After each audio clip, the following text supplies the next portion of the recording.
It's a pleasure for me to welcome the Secretary-General of the United Nations. We are co-chairing today with the United Nations and other governments this conference. This, I think, symbolizes the strength of the partnership between the UN and the European Union. The European Union is a strong, possibly the strongest supporter of the UN system, and the presence of the Secretary-General here in Brussels today is for us a very clear sign of commitment in partnership and working together, especially in these hours, especially in these days, where you see where the forces for good, being it on humanitarian or being it on political solutions, are. So, Mr. Secretary-General, welcome. It's not a happy day for the international community, but it's a day where the multilateral approach is more needed than ever, and our common work it is. Well, thank you very much. The horrific events of yesterday demonstrate that, unfortunately, war crimes are going on in Syria, that international humanitarian law remains being violated frequently. The Security Council will meet today. We have been asking for accountability in relation to the crimes that are committed, and I'm confident the Security Council will live up to its responsibilities.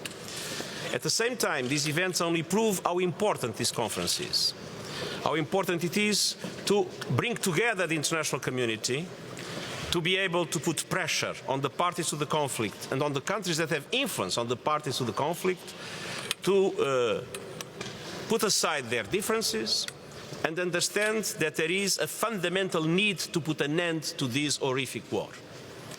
To make sure that in Astana a real ceasefire is implemented and monitored, to make sure that in Geneva peace talks have substance and move forward for a political solution.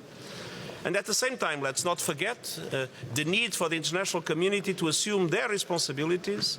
And this has been the most important initiative of the European Union in relation to this, in order for effective humanitarian aid to be provided to the Syrians.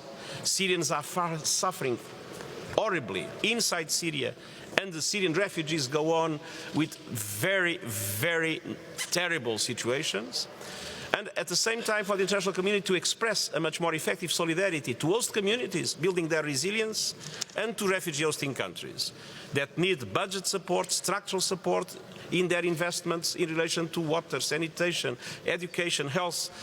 These countries are bringing their people to create a global public good supporting Syrian refugees, and they have had until now not enough solidarity for from the international community. So I hope this conference will be a very clear signal of the commitment of the international community to the Syrian people, and the commitment also to those countries around Syria that have been so generous with Syrian refugees. How can you make sure that the money the donors will promise will give after war? As a matter of fact, most of the money that has been pledged in the successive Syrian conferences has been effectively delivered. The problem is that it is not enough in relation to the dramatic needs that we are facing. Mr. Secretary-General, do you hold the Assad regime responsible for the chemical attack? Sorry? Do you hold the Assad regime responsible for the chemical attack? I think that we need a very clear investigation to remove all doubts, and we need to have accountability based on the results of that investigation. Thank you very much. Thank you. Sorry? It's a very important meeting for the UN Security Council, I'm sure. I don't think we need to classify if it is a test or not. Everything we do is a test to a certain extent. This is a moment of truth. I hope this moment will be able to mobilize the capacity of all those that have responsibilities in this situation. Thank you very much.